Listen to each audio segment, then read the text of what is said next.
আপনাদেরকে আজকে ভিডিওতে দুইটা ইন্ডিয়ান পেইড এজেন্ট দুইটা ইন্ডিয়ান দালালের সাথে পরিচয় করিয়ে দেব। আর এরা যখন একটা দেশের সিনিয়র সাংবাদিক হয় তখন বাংলাদেশের সাংবাদিকতার অবস্থা কি একবার চিন্তা করুন, আপনার কান্না আসবে।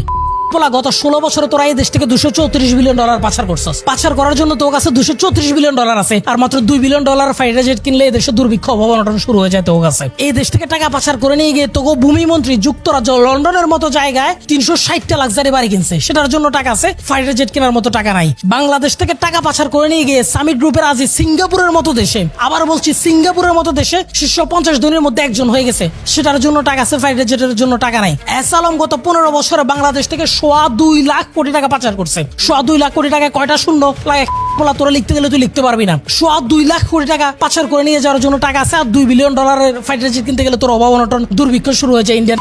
এখন এই ছেলেদের গালি না দিলে আপনি গালি কারা দেবেন? তাহলে বাংলাদেশের গালির সম্ভারে, গালির ভান্ডারে এই গালিগুলো আবিষ্কার হলো কেন? এই গালিগুলো কাদেরকে দেওয়ার জন্য আপনারাই বলেন। কন্ট্রোল।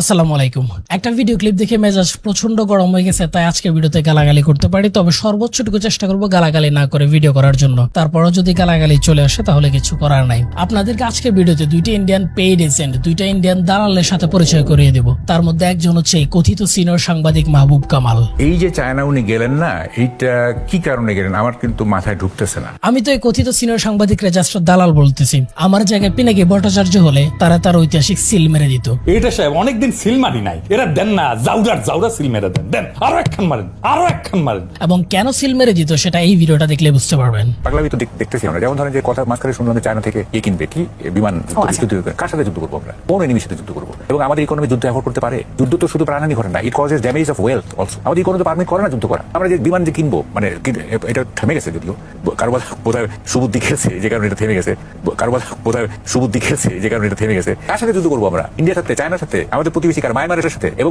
ঠিক আছে, আমরা যদি শক্তিশালীও হই, তাহলে আমরা we have the capacity to fight against India. সেটা করবো কিনা, আমাদের ইকোনমি সেটা পারমিট করে কিনা, এফোর্ড করে কিনা। এই গান্ডু দালাল সিনিয়র সাংবাদিকরা এইটুকু জানে না যে আধুনিক বিশ্বের সামরিক সক্ষমতা অর্জন করে গায়ে পড়ে যুদ্ধ করার জন্য না, বরং যুদ্ধকে নিরুৎসাহিত করার জন্য, যুদ্ধকে আটকানোর জন্য, মিনিমাম ডিটারেন্সের জন্য। যে কোনো দেশের জন্যই তার জাতীয় নিরাপত্তা, সার্বভৌমত্ব রক্ষা এবং আঞ্চলিক স্থিতিশীলতা বজায় রাখার জন্য সামরিক সক্ষমতা অর্জনের দ্বিতীয় বিকল্প নাই। ঠিক আছে, আমরা যদি শক্তিশালীও হই, তাহলে আমরা we have the capacity to fight against India.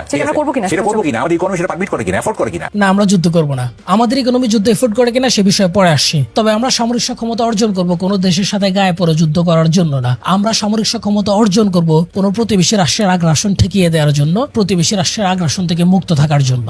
ভারতীয় দালালগুলো তো বাংলাদেশের উপর ভারতীয় আগ্রাসন দেখে না, ভারত কিভাবে আগ্রাসন করে সেটাও না দেখার ভান করে থাকে। আপনাদেরকে ছোট্ট একটা এক্সাম্পল দেই।